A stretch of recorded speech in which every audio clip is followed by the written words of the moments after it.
सभी शिक्षक साथियों को मेरा नमस्कार। मैं बलवीर सिंह कौरव ग्वालियर से। जैसा कि निष्ठा शिक्षक प्रशिक्षण में अभी दूसरा चरण 1 नवंबर से आरंभ होने जा रहा है। इस दूसरे चरण के अंतर्गत 3 शिक्षण मॉड्यूल हमें प्राप्त होंगे, जिनके माध्यम से हमें 15 दिवस के अंदर उन्हें पूरा करना है। इन शिक्षण मॉड्यूल की लिंक आ चुकी है, जो 1 नवंबर से आरंभ हो जाएगी। इन सभी की लिंक सभी शिक्षक साथियों को हमारे वीडियो के डिस्क्रिप्शन से भी मिल सकती है। वहां से लिंक पर जाकर अपने कोर्स को पूर्ण कर सकते हैं। साथियों, कोर्स करते समय इस बात का हम ध्यान अवश्य रखें कि इनका जो कोर्स का क्रम हो, जो हमें पाठ्यक्रम अनुसार दिया गया था 18 मॉड्यूल्स का, किस मॉड्यूल्स को किस क्रम पर करना है, कोशिश करें कि हम उसी क्रम में कर पाएँ।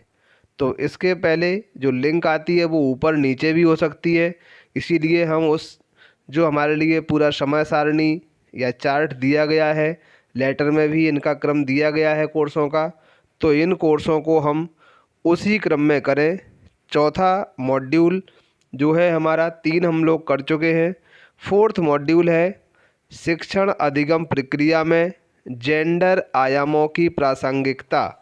इस मॉड्यूल्स के बारे में हम चर्चा इस वीडियो में करेंगे, जिससे कि आपको उस मॉड्यूल के अंतर्गत आने वाली प्रश्नोत्तरी को हल करने में कुछ मदद मिल सके, क्योंकि प्रत्येक शिक्षक साथी का दायित्व बनता है कि उसके मार्क्स कम से कम 60% आएँ। तो जो 10 प्रश्न आते हैं उनमें से कम हमारे 6 प्रश्न सही अवश्य हों। तो उन सभी को जानने के लिए हम इस मॉड्यूल में देखेंगे या उनके बारे में चर्चा करेंगे। साथियों, चौथे मॉड्यूल में जैसे हमें अध्ययन करना है, जो हमारा प्रशिक्षण है शिक्षण अधिगम प्रक्रिया में जेंडर आयामों की प्रासंगिकता। इसमें सबसे पहले विविधता की पहचान, कि हम अपनी कक्षा में कैसे विविधता को पहचानेंगे, तो इसके बारे में हम इसमें चर्चा करते हैं। तो सबसे पहले आ जाती है कि हमारे पास जो भी बच्चे आते हैं बहुधर्मी, बहुसांस्कृतिक या अलग अलग जेंडर विभेद वाले भी हो सकते हैं। तो इसके लिए सबसे पहला जो हमारा कोर्स था, जिसमें था हिडन करिकुलम, गुप्त पाठचर्या। तो साथियों, यही गुप्त पाठचर्या है कि हम कोई लैंगिक विभेद न करते हुए अपनी जो कक्षाएं हैं विशेष अधिगम के लिए उनको संचालित करें। तो साथियों, इस मॉड्यूल के माध्यम से हम क्या क्या सीखेंगे, इस मॉड्यूल के अंत में हम क्या जान पाएंगे, वो इस मॉड्यूल के उद्देश्य में दिया रहता है। तो इसके मेन उद्देश्य ये दिए गए हैं 3। इन उद्देश्यों को हम पढ़ सकते हैं। इसमें से क्वेश्चन भी बन सकता है कि जो बच्चों में अभी हमारा पूर्व ज्ञान के आधार पर या मौजूदा जेंडर पक्षपातपूर्ण रवैया, कि जो हम अभी लिंग के आधार पर लड़के और लड़कियों में विभेद करते हैं, उनको पहचान सकेंगे। इस मॉड्यूल के अंत में हम जेंडर संवेदनशीलता और शैक्षिक प्रक्रियाओं के विकास करने की समझ को भी सीख सकेंगे। कक्षागत व्यवहार में जेंडर संवेदनशीलता को बढ़ावा देने वाली विभिन्न गतिविधियों का कैसे उपयोग करें, इस बात को भी सीख सकेंगे। तो साथियों, ये थे इस मॉड्यूल के उद्देश्य। इसके बाद हमें कैसे इसमें सीखना है, विषय वस्तु का संक्षिप्त विवरण दिया गया है कि हम इसमें क्या क्या दिया गया है। तो संवेदनशीलता, जेंडर अनुकूलता, वातावरण, शिक्षकगण अपनी सकारात्मक सोच के साथ कक्षा शिक्षण करें, ये कैसे कर पाएंगे, वो सभी हम इस मॉड्यूल के माध्यम से सीखेंगे।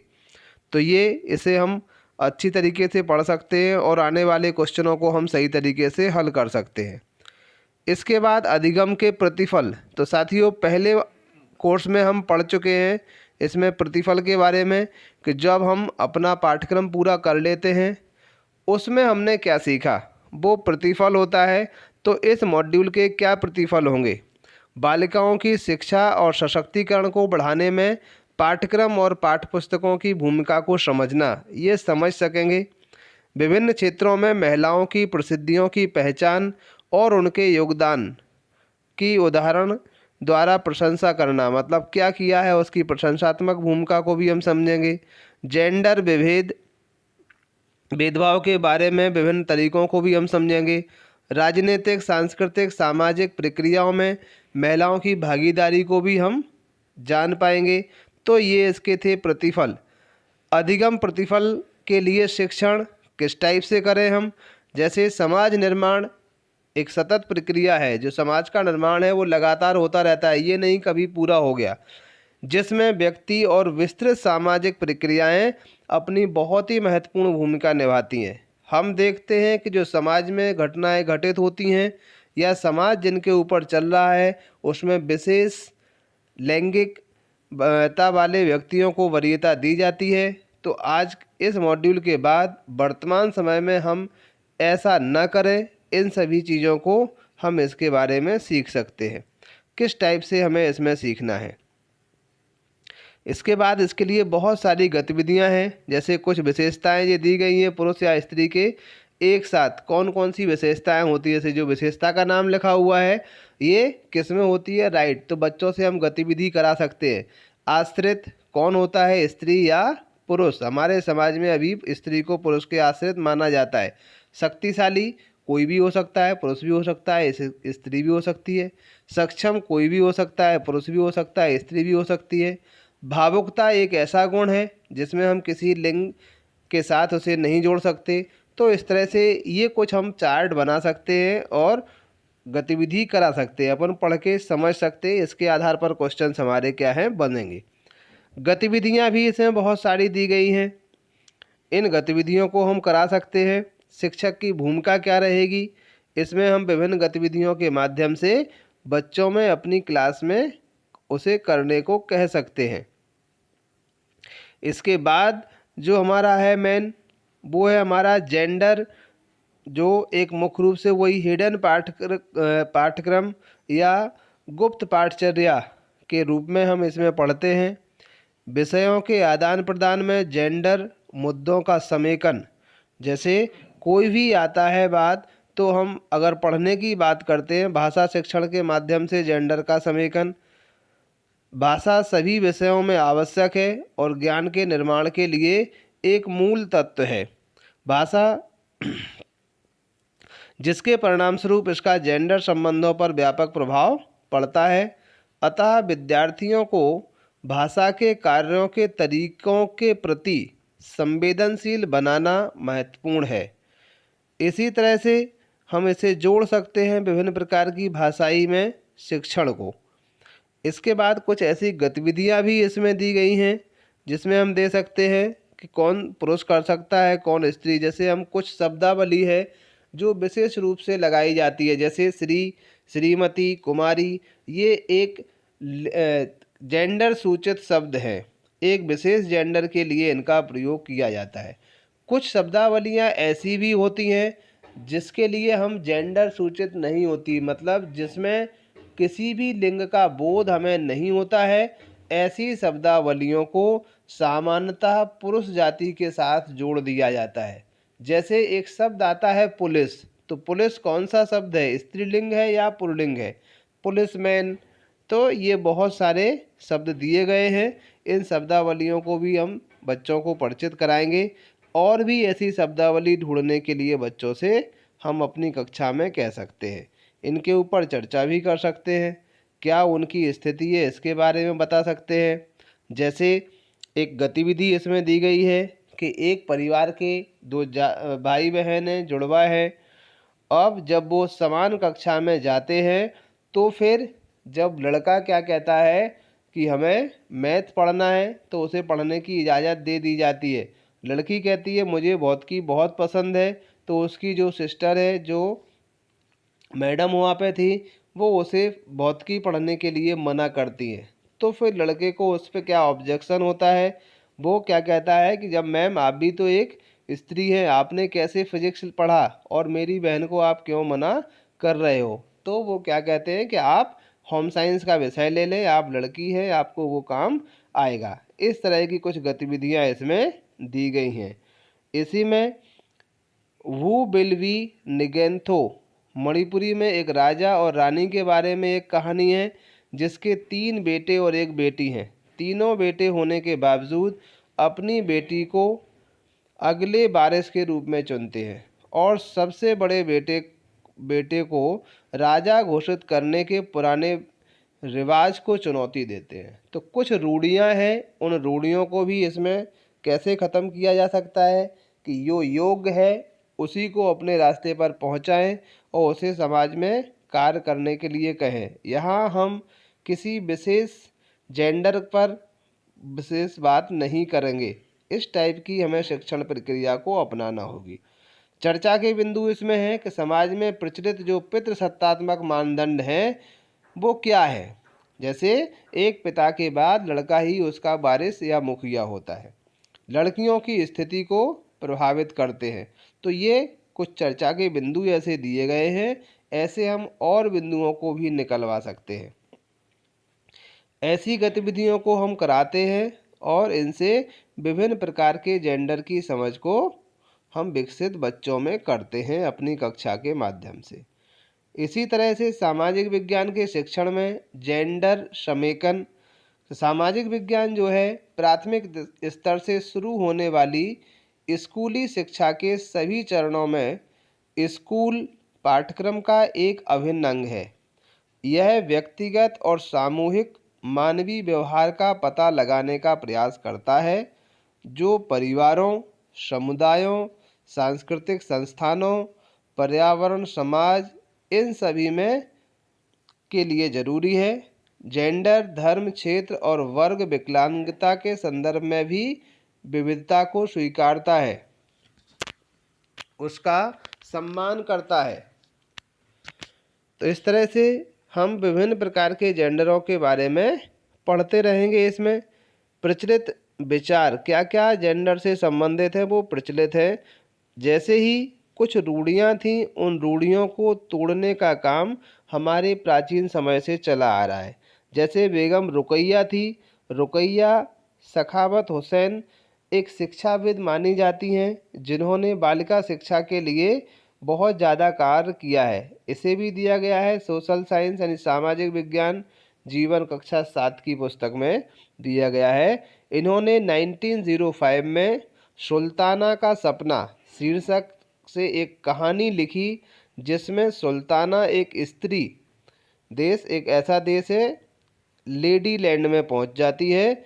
वह स्त्री देश एक ऐसी जगह है जहां महिलाओं को अध्ययन, काम और आविष्कार करने की स्वतंत्रता है। बाकी पहले क्या है, हमारे देश में महिलाओं को कोई स्वतंत्र रूप से कार्य करने की छूट नहीं दी जाती थी। इसी तरह से कुछ ऐसी ये 2 कहानियाँ हैं। ऐसी कहानियों को भी हम बच्चों से प्रचलित कराएंगे और उनसे हम किसी एक विशेष जेंडर पर कि ये उसका अधिकार है, इससे हम उनके मिथक को तोड़ेंगे। ऐसे ही गतिविधि है, जैसे ये कुछ गतिविधि बोर्ड पर विभिन्न प्रकार के शब्दों को लिखने के लिए कहा। तो ये जो सूची बन जाती है, ये सूची दी गई है एक नमूने के रूप में, ऐसी सूची बनाएं। अब इसके बाद इस सूची को 3 भाग बना दिए इसके। एक तो ऐसा है कि कुछ प्रथाएं या परंपराएं प्रचलित हैं या प्रचलित नहीं है या हम चाहेंगे कि ये बदल जाएं। तो इसमें जो शब्द लिखे हुए थे इनको हमें 3 भागों में बांटना है। जैसे पहला है लड़कियों का शीघ्र विवाह। तो लड़कियों का शीघ्र विवाह क्या है, पहले प्रचलित है अभी नहीं है, मतलब प्रचलित नहीं है, पहले होता था अब नहीं होता। ऐसे ही जो बदलाव है, जैसे इसमें दिया हुआ है बेटियों पर बेटों की वरीयता, ये शब्द दिया गया है तो हम इसको तीसरे उसमें ले आ सकते हैं कि इसमें बदलाव होना चाहिए। तो इस तरह से कुछ शब्दावली हम अपने कक्षा के समूहों से निकलवा सकते हैं और निकलवाने के पश्चात उसे हम बदलने के लिए या उसे कार्य करने के लिए कह सकते हैं। तो ये गतिविधि है, हम इसमें और भी शब्दों को ऐड कर सकते हैं और ऐड करने के बाद उसे वर्गीकृत करा सकते हैं। ऐसे ही आर्थिक प्रक्रियाओं में महिलाओं की भागीदारी, ये दिया गया है कि जो आर्थिक गतिविधियां हैं अधिकांशतः पुरुष प्रधान थीं, महिलाएं कोई कार्य करने के लिए प्राचीन समय में क्या है बाध्य नहीं थी या वो काम नहीं करती थी। तो अब इस रूढ़िवादिता को तोड़कर आर्थिक गतिविधियों में भी महिलाओं की भागीदारी को सुनिश्चित करेंगे। ऐसे ही ये देख रहे हैं हम इस टाइप से जो गतिविधियां इसकी दी गई हैं, तो बच्चों को कुछ इस टाइप की अपन कहानी और ये सुना सकते हैं। 6 विद्यार्थियों का ये समूह निर्मित किया है आदिवासियों का, कि जो आदिवासी थे विभिन्न प्रकार के आदिवासियों को समूहीकृत किया। अलग अलग आदिवासी की जो जातियां हैं एक विशेष स्थान से जुड़ी होती हैं। जैसे हम देखते हैं इसमें कि जो पश्चिम क्षेत्र में भील, उत्तर पूर्व में खासी और मध्य भारत के गौड़, उत्तरी क्षेत्र के गद्दी, ये आदिवासियों की जातियां हैं। इनको अपन कहेंगे ग्रुप अलग अलग बना लिए। बनाने के बाद उनसे अपनी बातें लिखने के लिए, अब उस नहीं लिख पाते तो पोस्टर बनाने के लिए गतिविधियां कराएंगे। फिर हम इन पर देखेंगे क्या जो लिखा गया है उनकी बातों में कोई समानता है, कोई जेंडर के प्रति उसमें कुछ भेद बताया गया है। तो इस तरह से उसे हम समूहीकृत कर सकते हैं, जिसमें हमें प्रत्येक क्षेत्र की जो झलक होगी वो दिखाई देगी। ऐसे ही गणित शिक्षण के माध्यम से जेंडर में समेकन। गणित पढ़ने का जो उत्तरदायित्व हमारे समाज में मुख्य रूप से लड़कों के लिए रखा जाता है, लड़कियों को उस विषय से दूर किया जाता है, जबकि ऐसा नहीं है। अगर घरेलू कार्य करती हैं तो घरेलू कार्यों के लिए भी गणित विषय की महत्वपूर्ण आवश्यकता होती है, गणित विषय आवश्यक होता है। तो हमें चाहिए कि प्रत्येक जेंडर को सभी के समान हो, संपत्ति में भी उसका अधिकार है। इसे गणितीय दृष्टांतों के माध्यम में दिखाया जा सकता है। गतिविधि है इसमें कि 2011 की जो जनगणना है उसमें महिलाओं की संख्या पुरुषों की संख्या से क्यों कम है, इसके रीजन भी हम उनसे पूछ सकते हैं, जिससे लिंगानुपात जो होता है उसके प्रति जागरूकता पैदा की जा सकती है। जैसे ऐसे ही गतिविधि दूसरी है कि समाचार सूचना में देखा जाता है कि विद्यार्थी गूढ़ गणितीय गणनाओं पर इतर है और उसे महिलाओं से कम वेतन मिलता है। महिलाओं के कम वेतन मिलने पर अपना निष्कर्ष दिया है। जैसे हम जो काम करने के लिए कहते हैं तो पुरुषों को जो मजदूरी है वो महिलाओं की अपेक्षा अधिक मिलती है। इसी तरह से विज्ञान शिक्षण में भी कुछ भ्रांतियां हैं। विज्ञान शिक्षण में भी वरीयता पुरुष वर्ग को दी जाती है, तो ये भी हम इसमें दूर करने के लिए कहेंगे, क्योंकि जो भी वैज्ञानिक बातें हैं या वैज्ञानिक पहल है वो दोनों कर सकते हैं। तो साथियों ये था हमारा चौथा मॉड्यूल। इसे हम थोड़ा पढ़ें ध्यान से और पढ़ने के बाद हम इसको अपने क्वेश्चनों को करेंगे। निष्कर्ष में क्या है, सूर्यमणि की यात्रा, 2 महिलाएं थीं इसमें, एक डार्की माई एक सूर्यमणि। तो डार्की माई जो थी कक्षा 5 में भी इसके बारे में दिया गया है एनसीईआरटी में। इन्होंने तरुण भारत संघ एक संगठन था उसकी मदद से झील का निर्माण किया था और अपने आसपास जो पानी की समस्या व्याप्त थी उसे खत्म किया। तो ये महिला ने किया, मतलब एक जेंडर के हिसाब से ऐसा नहीं है कि पुरुष ही कोई क्रांति ला सकते हैं। ऐसे ही जो सूर्यमणि जो महिला थी उसने भी जेंडर के मुद्दों पर कार्य किया और इन्होंने पुरुष और महिला पात्रों की सामग्री या भूमिका जो पूर्वाग्रह थे, पहले की जो मिथक थे, उनको तोड़ने का कार्य इन्होंने किया है। तो इसी टाइप से हम इसके फिर मूल्यांकन भी कर सकते हैं कि मूल्यांकन में जेंडर रूढ़िवादिता क्या है। तो जेंडर रूढ़िवादिता एक ऐसा शब्द है जो कि पुराना एक लैंगिकता के आधार पर उनका वर्चस्व बना हुआ है। तो आप किस तरह की पद्धतियाँ चाहेंगे, आप उनमें क्या बदलाव चाहेंगे, ये सारी चीज़ें जेंडर रूढ़िवादिता के संदर्भ में हम पढ़ सकते हैं। साथियों नमस्कार। इसके साथ अच्छी तरह से अध्ययन करने के बाद ही इस चौथे मॉड्यूल को हम करें। चैनल को सब्सक्राइब करें अगर अभी तक नहीं किया है तो, और लाइक के साथ बेल आइकन को दबाएं और ऑल को सिलेक्ट करें। धन्यवाद।